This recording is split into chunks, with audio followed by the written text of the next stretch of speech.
Bonsoir à toutes et bonsoir à tous. Nous sommes donc jeudi 23 juillet et nous allons lire le chapitre 20 du livre des Nombres à partir du premier verset jusqu'au verset 13. Je lis la parole du Seigneur. Donc, Nombres chapitre 20, de versets 1 à 13.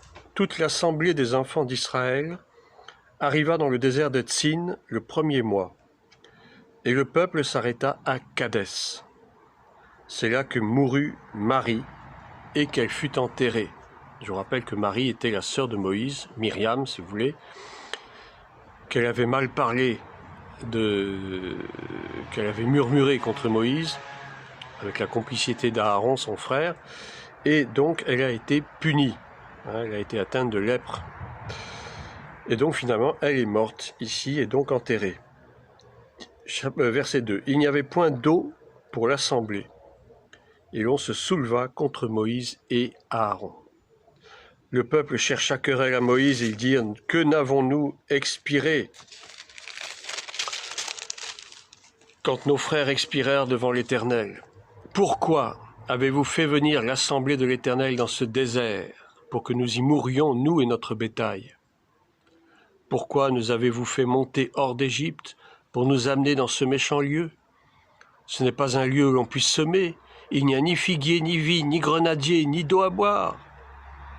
Moïse et Aaron s'éloignèrent de l'assemblée pour aller à l'entrée de la tente d'assignation. Ils tombèrent sur leur visage, et la gloire de l'Éternel leur apparut.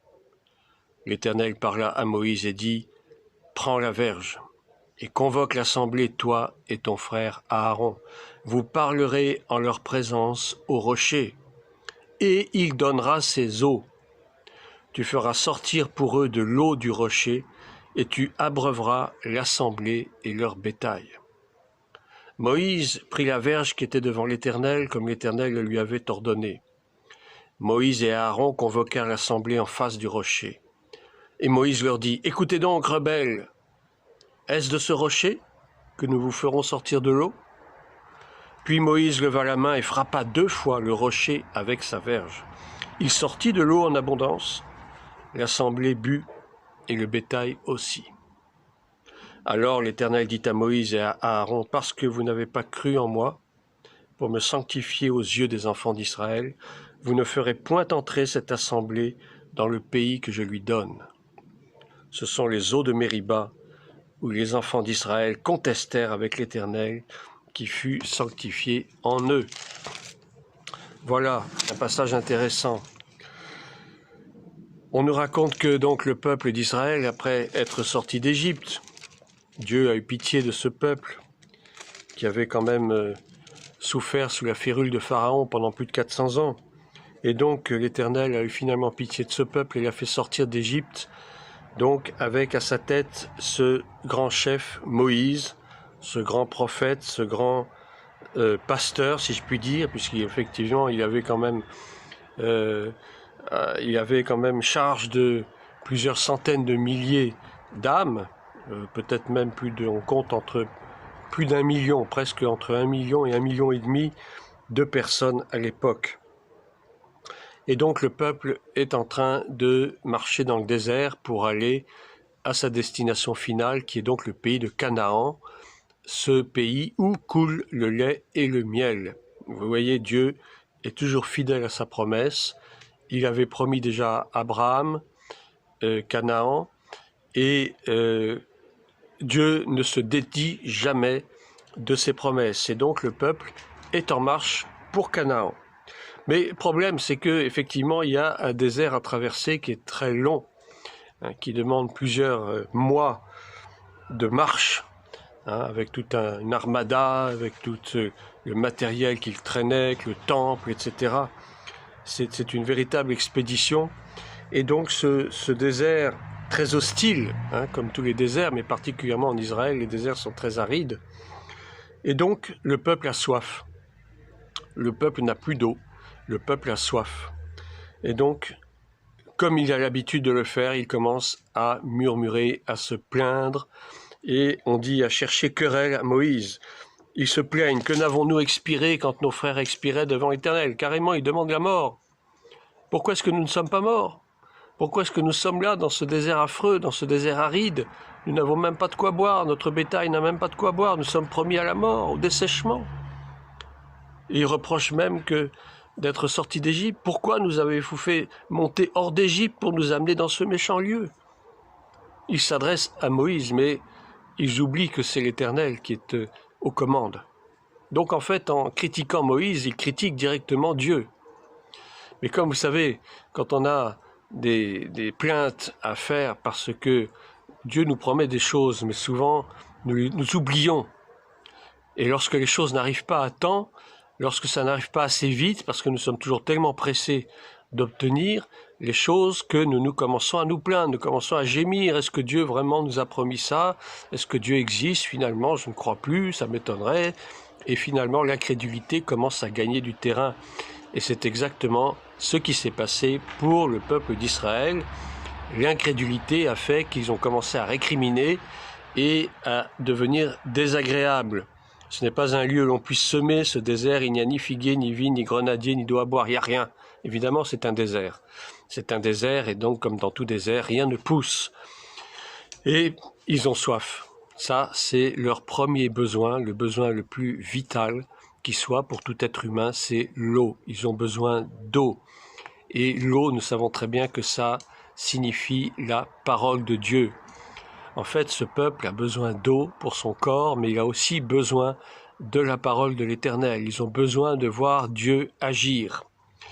Et donc, Moïse et Aaron, son frère, qui est donc sacrificateur, grand prêtre, s'éloignent de l'assemblée pour aller à l'entrée de la tente d'assignation, où c'est là où ils rencontrent le Seigneur, et sans qu'ils aient besoin de demander quoi que ce soit au Seigneur, ils tombent tout simplement sur leur face pour adorer Dieu. Et Dieu qui connaît toutes choses, bien sûr. Ils n'ont même pas eu besoin de dire, voilà, qu'est-ce qui se passe, le peuple a soif, qu'est-ce qu'il faut qu'on fasse? Non, ils n'ont rien demandé à Dieu. Et Dieu leur a parlé directement en disant à Moïse, prends ta verge et convoque l'assemblée, toi et ton frère Aaron. Il leur donne directement une consigne. Vous parlerez en leur présence au rocher. Il dit bien, vous parlerez en leur présence, c'est-à-dire devant tout le peuple, devant ce million de personnes ou plus, vous parlerez au rocher et il donnera ses eaux. Tu feras sortir pour eux de l'eau du rocher et tu abreuveras l'assemblée leur bétail. Voilà, ça c'est donc un phénomène miraculeux que Dieu promet à Moïse, tout simplement en parlant au rocher. Il ne lui a rien demandé de plus. Et donc au verset 9, on nous dit, Moïse prit la verge qui était devant l'Éternel, comme l'Éternel le lui avait ordonné. Moïse et Aaron convoquèrent l'assemblée en face du rocher, et Moïse leur dit, « Écoutez donc, rebelles, est-ce de ce rocher que nous vous ferons sortir de l'eau ?» Moïse est tellement énervé, il est tellement empreint de colère, d'irritation, d'énervement, parce que ce peuple ne cesse de récriminer, ce peuple ne cesse de se plaindre, et nous, chrétiens, nous sommes exactement pareils. Nous sommes toujours en train de nous plaindre à Dieu. « Oh Seigneur, vraiment j'en ai marre, je suis fatigué, voilà, j'arrive plus à trouver du travail, voilà, je suis toujours malade, voilà, j'ai pas de quoi manger, voilà, j'ai des dettes, j'ai ceci, j'ai cela. » Nous nous plaignons sans cesse à Dieu au lieu d'attendre et de parler au rocher. Or, le rocher, c'est Christ. C'est le Seigneur Jésus-Christ, le rocher. C'est lui notre rocher, c'est lui notre forteresse, c'est lui notre libérateur. Lorsqu'une maison est bâtie sur un rocher, sur le rocher, elle ne tombe pas. La pluie et le vent peuvent lui tomber dessus, elle ne bougera pas d'un poil, parce que le rocher, c'est Christ. Et c'est sur ce même rocher que l'Église a été bâtie. Alors voilà ce qui se passe. Moïse, rempli de colère, provoque l'assemblée. « Écoutez donc, rebelles, est-ce de ce rocher que nous ferons sortir de l'eau ?» En fait, il met un peu le peuple au défi et il leur dit « Mais vous pensez que je suis quoi, moi? Vous pensez que je suis capable de vous faire sortir de l'eau de ce rocher? Et vous me prenez pour qui ?»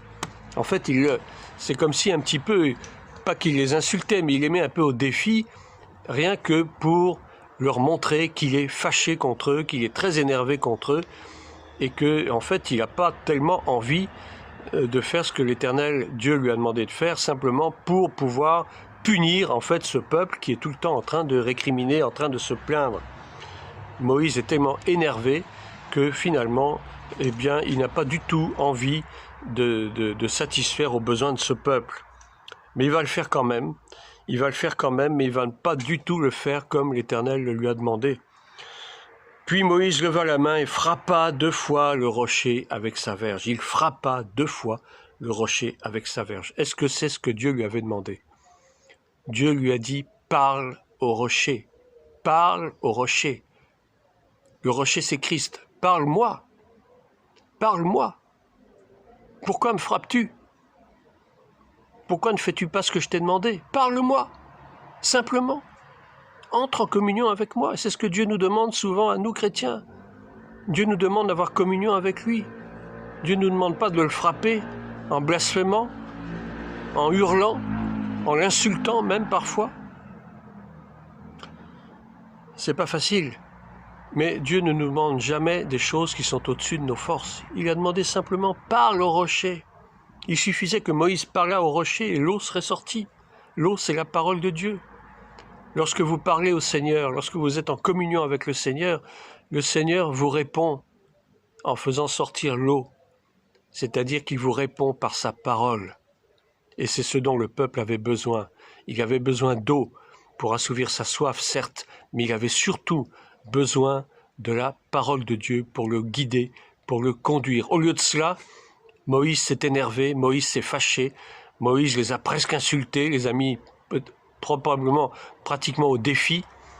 Est-ce que c'est de ce rocher que je vais vous sortir de l'eau?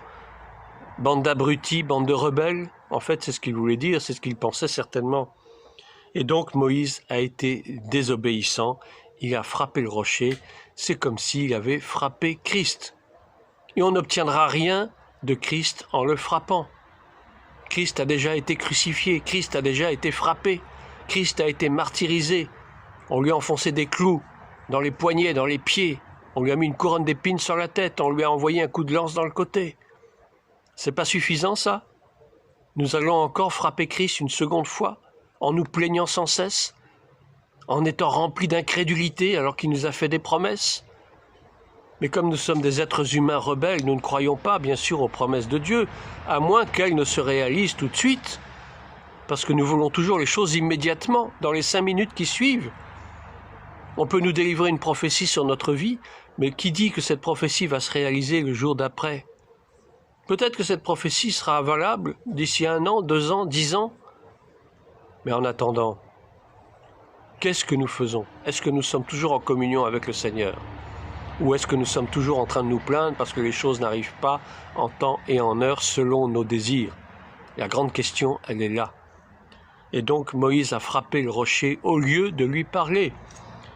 Et la réponse de l'Éternel a été immédiate. Verset 12. Alors l'Éternel dit à Moïse et à Aaron, et pourtant Aaron n'a rien dit, Aaron n'a rien fait, mais il sera puni le premier, parce que il est, en tant que sacrificateur, que grand prêtre, il devait donner ce conseil à Moïse. Écoute Moïse, ne fais pas ça. Dieu nous a dit de parler au rocher. Pourquoi est-ce que tu veux frapper le rocher? Il aurait dû maîtriser la colère de son frère. Il aurait dû lui parler pour l'apaiser, pour lui faire entendre raison. Au lieu de cela, il n'a rien dit, il est resté à ses côtés, il a laissé faire. Et ça, Dieu l'a puni.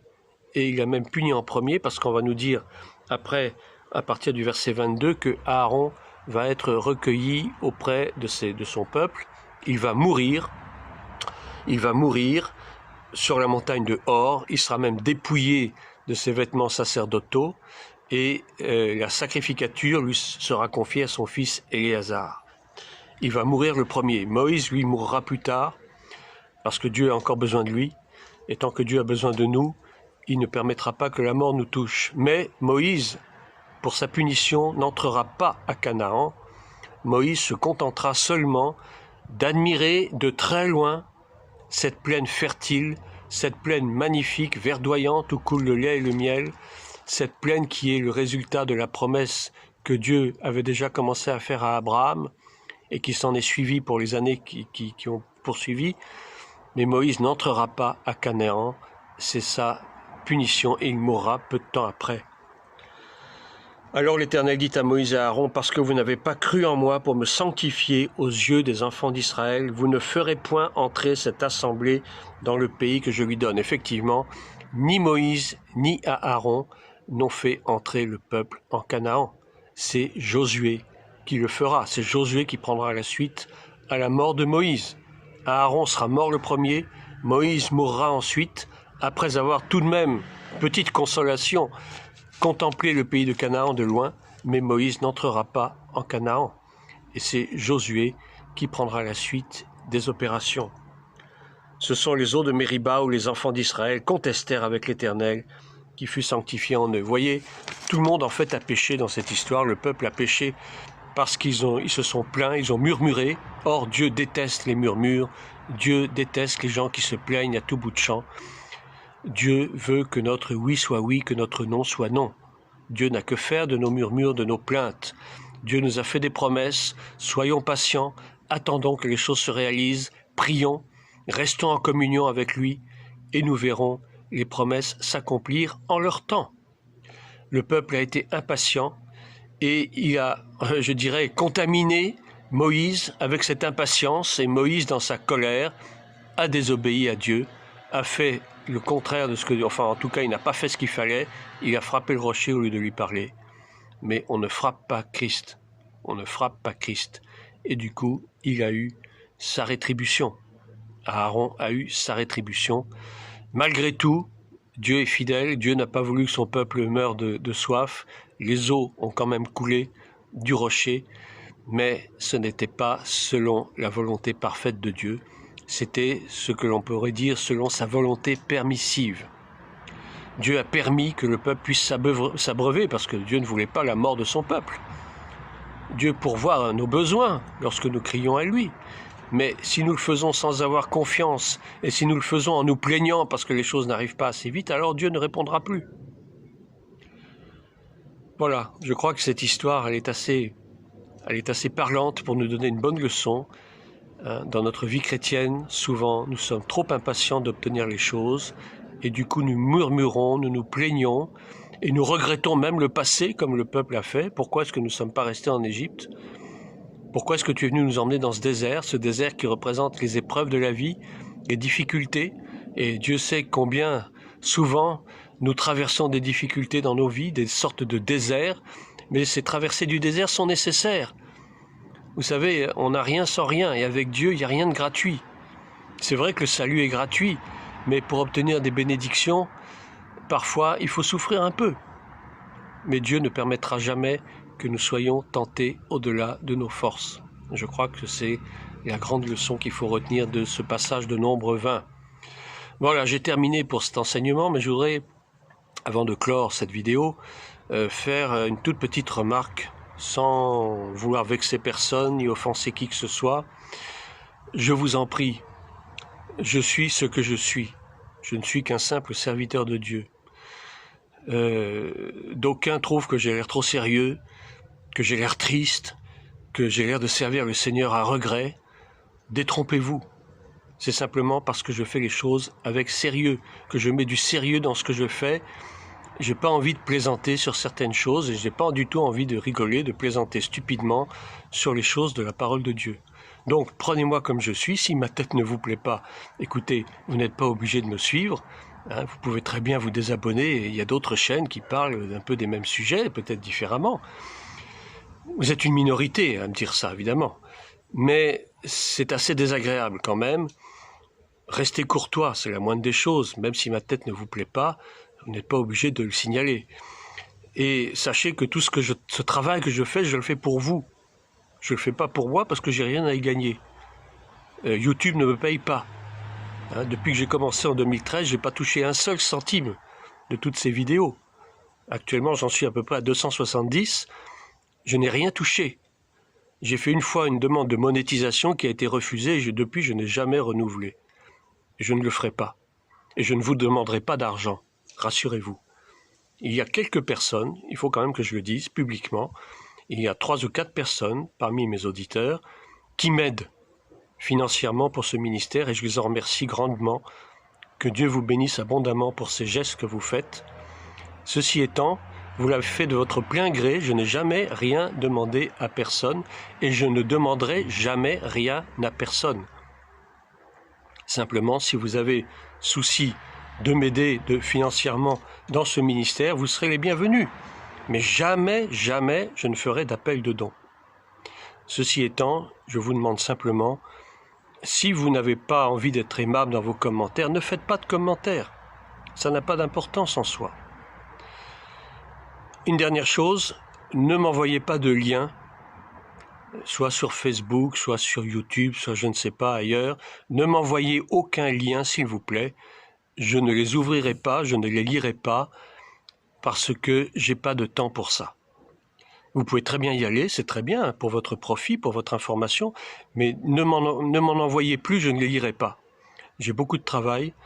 Là, j'ai un séminaire de 5 jours prochainement à faire. Au mois d'août, j'ai énormément de travail et je n'ai pas le temps de lire vos liens. Alors s'il vous plaît, ne m'envoyez pas ces liens. Voilà, c'est tout ce que je voulais dire. Que Dieu vous bénisse. Soyons dans la paix les uns avec les autres. J'accueille volontiers tous les commentaires et je réponds autant que faire se peut à tous les commentaires, quels qu'ils soient. Mais désormais, je ne répondrai plus aux commentaires désagréables et je les supprimerai de toute façon. Voilà, je ne voudrais pas non plus être désagréable, mais il faut quand même que les choses soient dites de temps en temps. Que Dieu vous bénisse, bonne fin de journée et à bientôt.